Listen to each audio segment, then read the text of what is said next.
This is Let's Talk Teens, a parenting podcast sharing tips on raising amazing teenagers. We are both certified life coaches that have worked with teenagers as coaches, mentors, and teachers. We are sharing what we have found to work best when dealing with teens and tough issues. This is Let's Talk Teens with Abbi and Cheree, episode 26, How to Help Your Teen Be More Confident.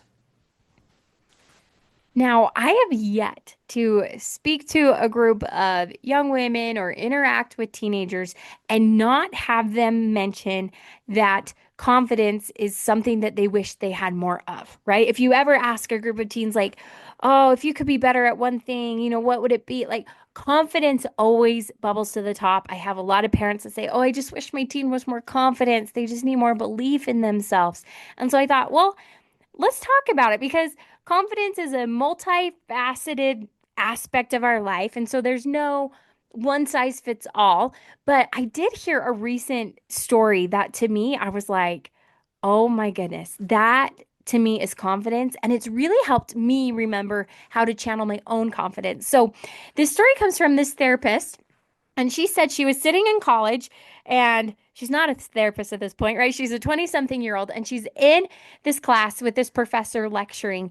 And he's just in, it's like a math class and they're going off and they're supposed to be reviewing materials that they've already known. And she just is sitting there going, this makes no sense to me. Like, it feels like he's speaking Greek. Like, were we supposed to know this, right? Like, but she's just sitting there and internally panicking because she's looking around going, okay, everybody else must be getting this, but am I the only one who doesn't understand this, right? And so she's just kind of sitting there panicking, but also like, well, I'm just going to pretend that I get this because I don't want to embarrass myself, right? And raise my hand or ask a question. And then she said a girl down the row from her finally raised her hand. And this young lady said, hey, professor, I am so sorry if I'm the only one experiencing this, but she said, I am really confused right now and I apologize. Like, is there any way you could kind of go back over that or maybe show that to me in a different way? Because right now, none of this is making sense. And when she vocalized that, literally the whole room just went, yeah, me too, right? And other kids started nodding and going. And then they realized like the professor hadn't even covered this material that he thought. You know how your different classes, you're like, oh, my first period, we didn't make it this far, right? So the whole class then agreed with this young lady and said, like, yeah, me too. But they were all like this future therapist sitting there going, I don't want to be embarrassed. I don't want to, raise my hand and say this. And so this therapist was saying that true confidence is not doubting your own experience.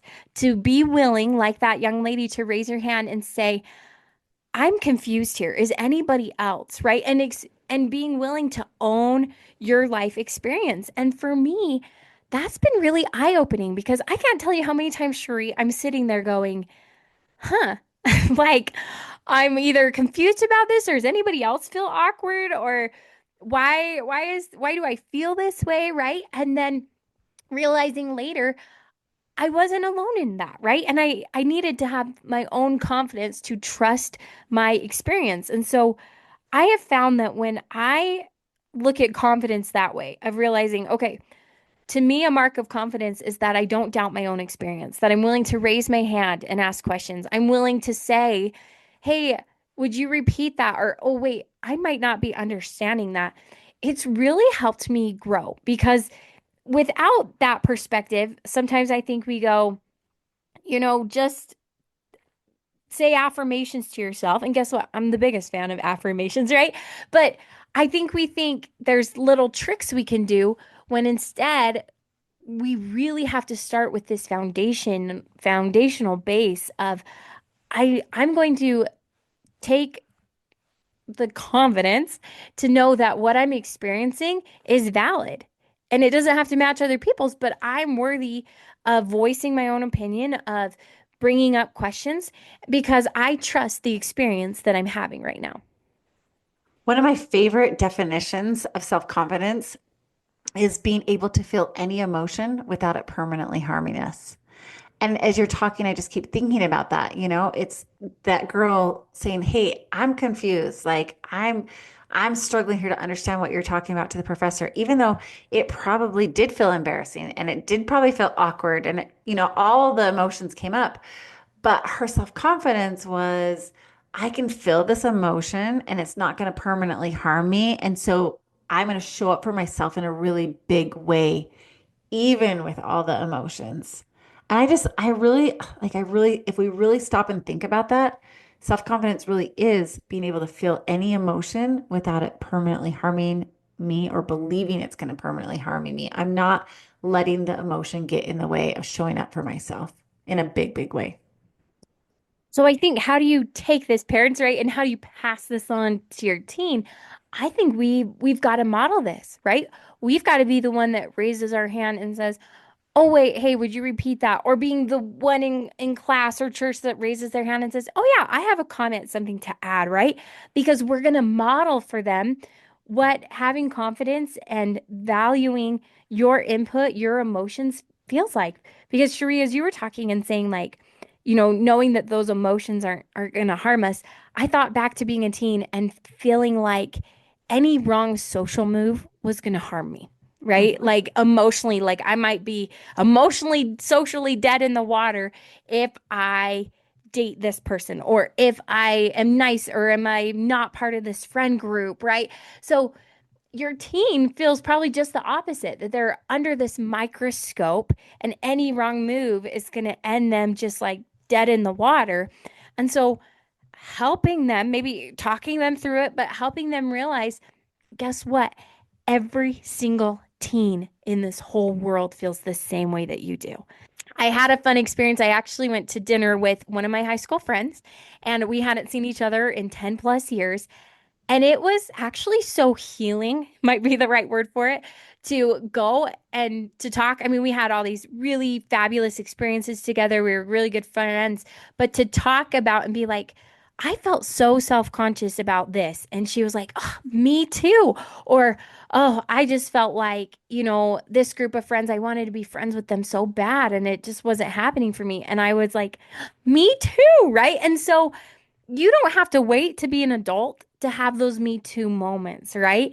You can help your teen realize everybody feels self conscious. Everybody feels like they don't have enough friends. Everybody feels awkward. And everybody is scared to raise their hand. And that is part of having a human experience. Absolutely. Absolutely. One of the things I love to teach my clients about self-confidence as well is just that it really does come from within and our beliefs about ourselves. Wouldn't it be so nice if we could like go to Amazon, go to Target, go to Walmart and buy it? It was on sale for 9.99, not even there. We aren't going to get self-confidence from, we really aren't even going to get it from, being friends with that popular group. Like you talked about, oh, I wish I were friends with them. It really does come from within and what we believe about ourselves and how we see ourselves. And that takes work and that takes practice. It doesn't just come overnight. It's not something we can just go buy at a store and fix the problem. It really is a practice skill, don't you think? Yes, and I think it's a multifaceted skill, and we can put ourselves in a risky place with our confidence when it comes from one place. So maybe your team gets all their confidence from the fact that they're on the cheer squad, right? And that they are a cheerleader at their high school, right? And so maybe your team gets all of their confidence from the fact they're on the football team. And I'm not saying there's anything wrong with that, but if we can help our team kind of spread out that confidence so that there's multiple buckets. There's absolutely the bucket of I have so much confidence because I'm in the play, right? And I got a lead, or I have so much confidence because I have a really great friend group, but also helping them spread that out of I have a loving and supportive family, right? That compliments me and loves me and is my best support. I have a job where I get to do hard things and I actually have confidence because I have actual marketable skills in the marketplace, right? So helping your teen spread out and notice, oh, all these wonderful experiences, and some of them are hard, right? They're actually helping add to my confidence bucket. And I just because I'm on the cheer team, cool. But if I lost that bucket, right, that would hurt. That'd be a bruise to my ego.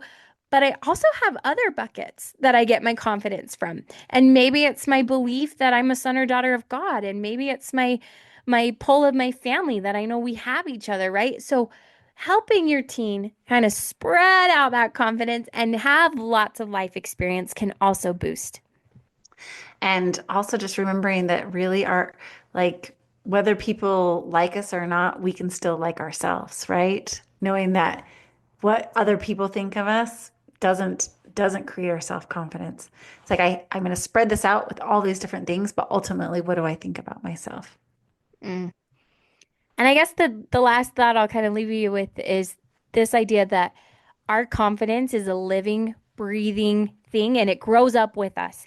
I am way more confident now than I was as a teen. And we would expect that, right? We wouldn't expect an adult to be more confident than a teenager. And so it's okay if you're like, man, I wish I could give my teen the confidence, like the belief I have about them. I think every parent should feel that. And it's okay too to go, you know what? They're going to grow up and one day they're going to realize how freaking amazing they are. And I personally kind of think teens have a filter. Like I don't know if they could ever truly see themselves as amazing as they are. And maybe that's just part of the teen experience. So helping them, love on them, spread those confidence buckets, help them to trust their own experiences and emotions, but also realizing, you know what? Part of life is that we're not always confident and it's okay. Oh, so, so good. Okay, well, we hope you can join us next time for the comparison trap that sometimes our teens get stuck in. We're going to help you know how to help them get unstuck. Join us next time. Thank you for listening to Let's Talk Teens with Cheree Murdock and Abbi Winslow. If you are looking for more tips to help your teenager, here's where you can find us. You can find Cheree Murdock on Instagram at Cheree Murdock Coaching or on her website, ChereeMurdock.com. You can find me, Abbi, on Instagram as Abbi Winslow or on my website, AbbiWinslow.com. Please rate and review our podcast and share with a fellow parent. Thanks for listening.